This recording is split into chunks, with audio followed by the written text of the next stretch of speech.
Esse é o Bora Geral na TVT, que na Grande São Paulo você sintoniza no canal 44.1, sinal digital HD aberto. Estamos aqui para debater temas relevantes sobre São Paulo e continuamos a entrevista com Daniele Rodrigues Persinotto. Tudo bem, Daniele? Tudo jóia, Hélio. Seja bem-vinda ao Bora Geral. Hoje o nosso bate-papo é com a mulher da periferia, lá de Parada de Taipas. É graduada em marketing, é empreendedora social, neurodiversa, feminista, ativista social cultural, anticapacitista e antirracista. Daniele é uma mãe atípica na luta pela inclusão integral das pessoas. Bem-vinda, Dani. Obrigada, Hélio, pelo espaço. Prazer estar aqui. Catarina é a única filha que você tem? Não, eu tenho a Valentina. Valentina de como é a 13 Valentina? anos. A Valentina, até o momento, ainda é neurotípica. Eu suspeito que a Valentina tenha um transtorno de déficit de atenção, assim como eu, porque, né, afinal de contas, pé de manga não dá jaca, né? Enfim, mas por enquanto tá tudo tranquilo. Ela, inclusive na escola pública, ela vai muito bem, obrigada, e tá 200 por hora. Agora, como é que é o cotidiano seu? Exames, terapia? Porque ela tem a vida na escola e tem essas atividades que você tem que fazer com ela, de acompanhamento. Como é que é isso, a sua rotina? Eu estava comentando com as meninas que eu passo, acho que uma média de umas 5, 6 horas do meu dia dirigindo, porque eu busco ela na escola, né? E a escola especializada não é uma coisa assim que você tem uma em cada esquina, né? Em São Paulo você deve ter aí no máximo umas 6, 7, sei lá, tô chutando aqui na capital. Então a escola que ela estuda é na Zona Norte, mas é do outro lado da Zona Norte. É próximo do Hospital do Mandaki. Eu moro em Taipas, então eu tenho que cruzar praticamente a Zona Norte para buscar minha filha todo dia. Então são 45 minutos para ir, 45 minutos para voltar. A gente chega em casa de terça-feira, eu dou almoço para ela correndo e a gente já sai correndo para ir para terapia. A Catarina, ela é uma exceção à regra, sabe, Hélio? Porque a maior parte das pessoas hoje com autismo na cidade de São Paulo, elas não têm qualquer tipo de intervenção terapêutica. Porque, infelizmente, hoje no SUS, a gente não tem intervenção terapêutica com evidência científica robusta, entendeu? A gente tem muita serviço faz de conta, né? Que é o serviço que a gente tem hoje no SER, no CAPS. São serviços que a gente vai cair de novo naquilo que eu estava falando, né? Que a maior parte da educação dos psicólogos no Brasil, ela é totalmente freudiana. E aí o que acontece? Que uma pessoa com autismo, na maior parte das vezes, ela não se beneficia de uma abordagem psicanalítica, porque o psicanalítico ele aborda muito a questão do lúdico, do subjetivo, porque são pessoas concretas, de entender as coisas de forma muito concreta. Inclusive, se você falar para uma pessoa, olha, está chovendo canivete, é capaz que ela entenda que realmente está caindo canivete, porque é difícil. Eu sou um pouco assim, às vezes as pessoas falam as coisas e eu fico tentando entender se ela está falando sério ou se é uma piada. Um cérebro que entende as coisas de forma mais concreta. Então, e o SUS ele é contaminado disso também. Então, por exemplo, hoje está uma equipe APD lá na minha casa, nesse exato momento, fazendo um apoio à pessoa com deficiência para minha filha, que é um trabalho que vem do SER. No caso lá, é o SER 3 de Pirituba, que atende a Catarina.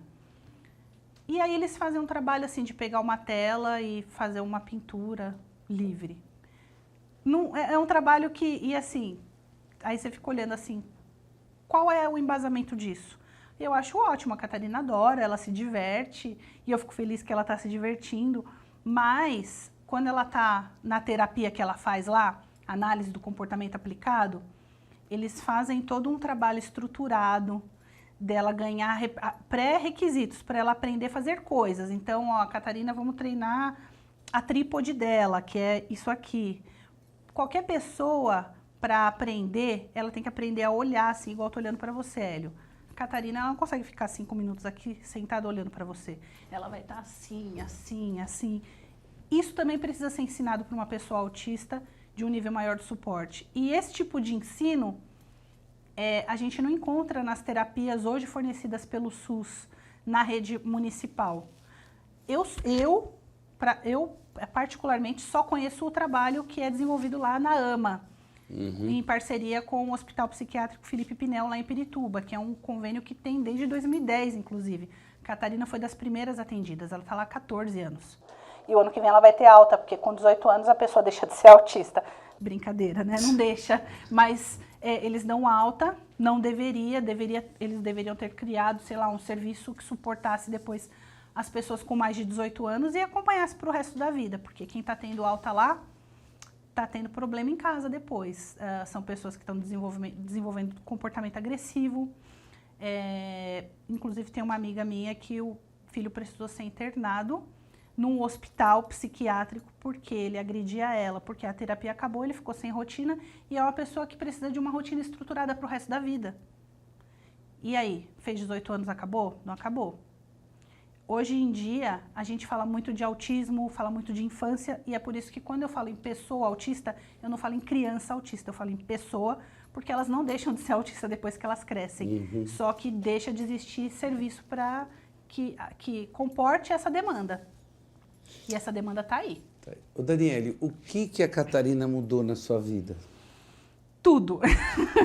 Catarina mudou tudo. Catarina me tornou uma pessoa muito melhor. Nossa, eu era podre, digamos assim. Não, assim, não era uma pessoa ruim, mas era uma pessoa que eu pensava muito só em mim, né? Acho que como todo mundo. A maternidade, ela já, por si só, ela já amplia essa nossa questão do olhar para o outro. E aí, depois da Catarina, eu comecei a olhar para o outro mesmo, não só a minha filha. Porque, como eu disse para você, embora eu seja uma usuária do SUS, da escola pública e de tudo que a gente tem público, né? Eu sou uma mulher periférica, né? Eu uso os serviços que a gente tem disponível.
Mulher periférica com bastante conhecimento. Sim, eu sou uma mulher periférica com bastante conhecimento, com bastante instrução, graças a Deus. A minha mãe, quando a gente mudou lá para Coab de Taipas e a gente morava num apartamento que não tinha nada mesmo, a gente tinha colchão para dormir. Ela falou, olha, o que vocês querem que eu faça por nós? Vocês querem estudar ou vocês querem ter uma casa bonita? E a gente falou, a gente quer estudar. E foi isso, a gente estudou e eu estudo até hoje. Hoje eu gostaria de fazer outras faculdades, né, porque a minha formação acadêmica é marketing, administração e ciências sociais aplicadas. Infelizmente, hoje eu não tenho recursos financeiros para investir na educação, mas se eu pudesse, eu estaria estudando o resto da vida. Mas você tinha uma carreira antes da Catarina vir ao mundo? Sim, eu comecei como pesquisadora no Datafolha, fazendo pesquisa de opinião política. E aí, em poucos meses, eu comecei a fazer supervisão, coordenação, aí fui trabalhar em outras empresas como a Nielsen, trabalhei na Gallup, The Gallup Organization, que é uma empresa que não é do Brasil. A última empresa que eu trabalhei foi a Sinovate, que era a maior empresa de pesquisa de mercado do Brasil, que eles eram uma multinacional que estava em vários lugares. E eu era coordenadora de operações nível Brasil, então coordenava projeto de pesquisa no Brasil inteiro. E aí, quando veio o diagnóstico da Catarina, eu tive que me afastar lá da empresa, comecei a fazer home office em 2010, 2011. E aí eu fazia a análise dos dados e que iam para os clientes. E aí, com o tempo, né... Fazia a tabulação? Na verdade, eu não fazia tabulação, eu fazia a quantificação mesmo, eu ouvia as gravações das pesquisas, o que pode ir para o cliente, auditoria, o que podia ir para o cliente, o que não podia, né? Porque tem que fazer uma peneira ali. Então, eu comecei a fazer essa questão da auditoria.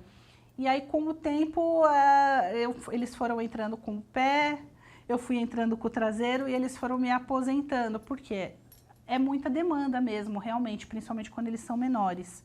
Mas eu acho que é errado isso que se faz com a maternidade de um modo geral, né? Isso acontece não só comigo, mas com muitas mulheres que se tornam mães. Depois da licença maternidade, elas são mandadas embora.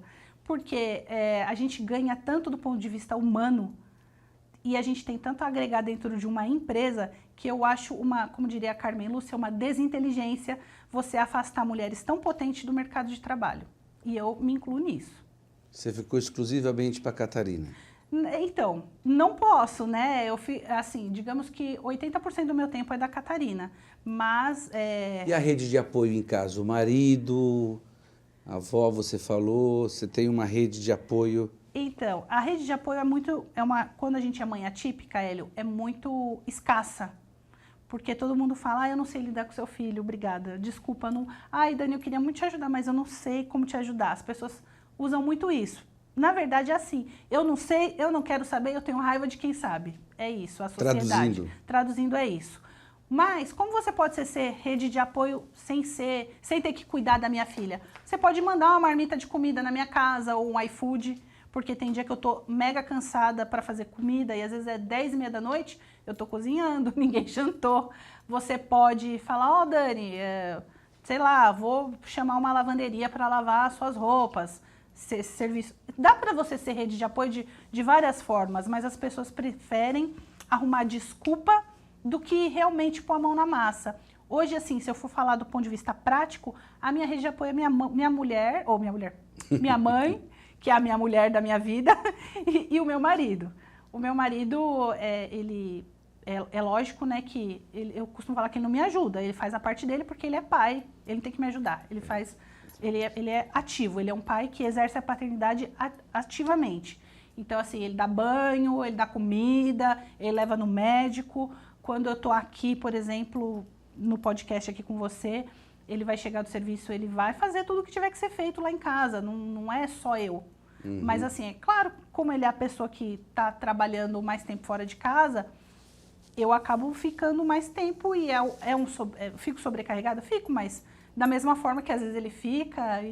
Enfim, hoje minha mãe está lá cuidando da Catarina, para mim, está aqui, mas não é sempre. Minha mãe tem outros filhos, tem outros netos, então a rede de apoio ela é bem escassa. Se você não é uma pessoa que tem um trabalho remunerado, que te remunere suficientemente para você pagar profissionais especialistas para estarem ali com você, um staff, um acompanhante terapêutico, uma pessoa para limpar a sua casa, para fazer comida, você está perdida. Na verdade, é o que acontece com a maioria das famílias. Então, a maioria das mães que você conhece, que tem filhos com deficiência, quais são as realidades dela? A realidade delas são miseráveis. São mulheres, do ponto de vista da saúde mental, extremamente vulneráveis. São mulheres que precisam de um acompanhamento terapêutico para elas antes dos filhos, porque são mulheres que sofrem de depressão, são mulheres que têm ideação suicida todo dia. É triste eu falar isso, mas é a realidade. São mulheres que vivem com um LOAS, que é um salário mínimo, e que para ter esse LOAS e conseguir sobreviver, elas precisam conciliar o LOAS com uma faxina, com a venda de alguma coisa, de uma roupa ou de bolo, de qualquer coisa. Então, são mulheres que elas estão tentando sobreviver com as suas famílias, com os seus filhos com deficiência, sem renda, normalmente elas pagam aluguel, então são filhos que normalmente têm um alto comprometimento cognitivo, são pessoas que vão dar trabalho a vida inteira porque não tem uma intervenção terapêutica, porque não consegue vaga. A terapia que a Cata faz, por exemplo, que é uma coisa raríssima, porque eu só conheço esse serviço na cidade de São Paulo, tem uma fila gigante. Então, as mães que têm o filho ali, que eu conheço, que têm o filho ali, No momento que o filho está na terapia, elas estão fazendo crochê lá na salinha, aqueles bonequinhos amigurumi para vender, ou elas estão fazendo... Então, elas estão indo fazer uma faxina e aí elas têm 3 horas para fazer a faxina e voltar para pegar o filho. Então, são pessoas numa extrema vulnerabilidade, que, assim, é terrível. O cenário é terrível e isso me afeta diretamente.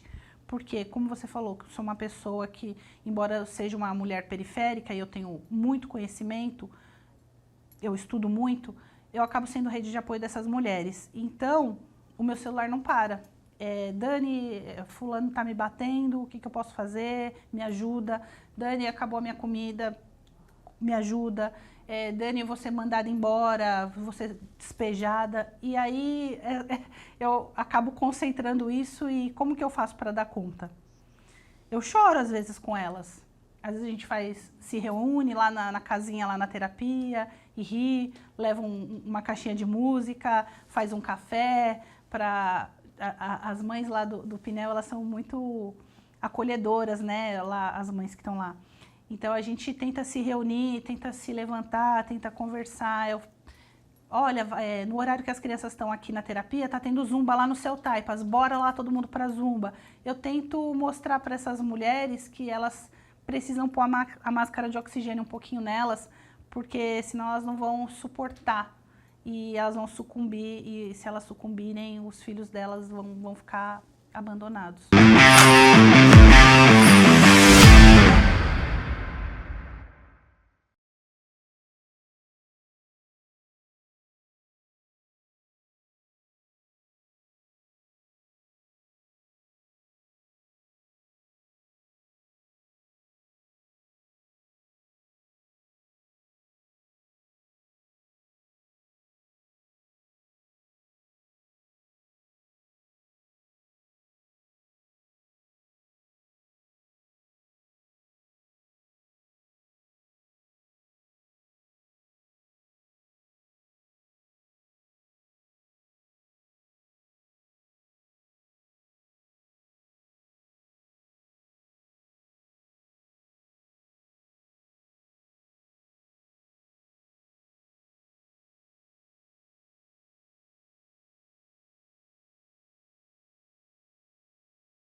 Dani, sobre essa questão das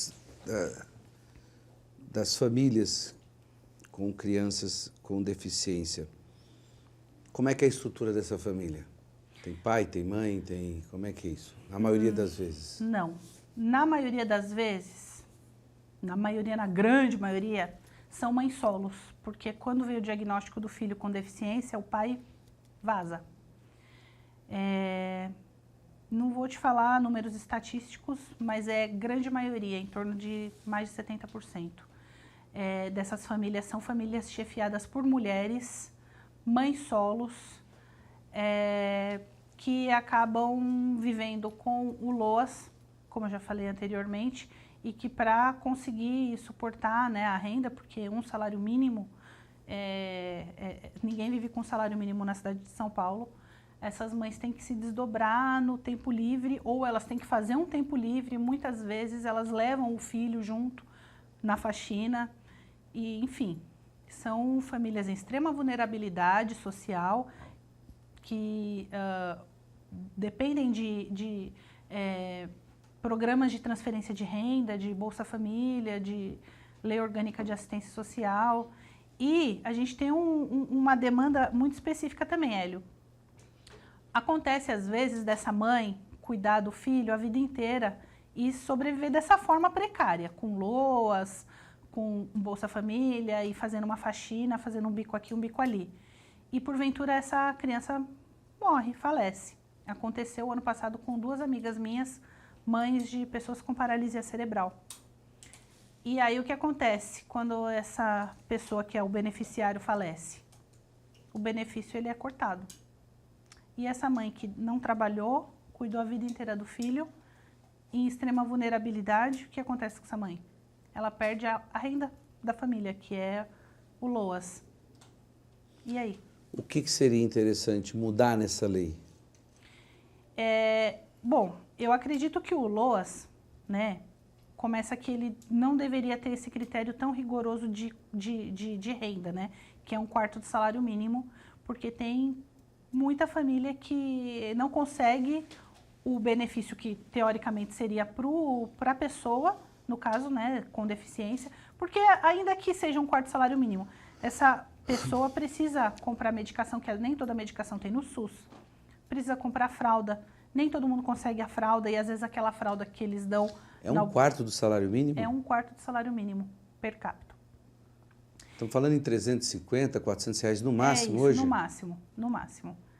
E aí, essa renda, a pessoa não pode ter, a família não pode ter mais que 1/4 do salário mínimo. E a família que eu estou falando, normalmente, é a mãe. A mãe com 1 ou mais filhos.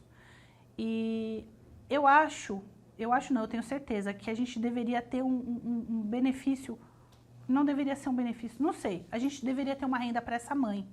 Um projeto de lei que a mãe tenha uma renda que seja para ela, que seja desvinculada do LOAS e que seja desvinculada da finitude do filho. Porque ela cuidou daquele filho a vida inteira, independente do filho vir a falecer ou não. E para além disso, a gente precisa, mais sustentável é a gente pensar em políticas públicas de empregabilidade para essas mães. Ah, mas poxa, ela já tem que cuidar do filho, como que ela vai trabalhar? A gente tem home office, a gente tem várias modalidades de emprego que a gente poderia empregar essa mulher. A gente poderia, por exemplo, para empresas privadas, dar um subsídio de algum imposto para a empresa que empregar aquela mulher. Que é uma forma, e assim, a mulher que, por exemplo, que hoje em dia, faz 10 anos que eu fui afastada compulsoriamente de minhas atividades corporativas. Então, assim, a minha empregabilidade no mercado de trabalho, eu ia precisar fazer uma formação, porque já estou bem desatualizada. Mas, enfim, se eu fizesse uma pós-graduação em alguma coisa, poxa vida, eu sei das minhas capacidades. Eu poderia ser empregada sem... com uma carga horária mais baixa, em home office, sem detrimento dos meus rendimentos. Dependendo do valor sei lá, do imposto que fosse abatido, seria bacana para a empresa ter uma pessoa trabalhando. E eu não estou falando só de mim, não, estou falando de diversas mães. Bom, a gente está chegando ao final do 2º programa com a Daniele, que esteve aqui com a gente, fazendo uma discussão super importante com as pessoas que têm filhos com deficiência, as famílias e tudo aquilo que cerca esse mundo e a grande falta de políticas públicas para essas pessoas com deficiência e para a família. Obrigado, Dani. Valeu, tamo junto. Até uma próxima oportunidade.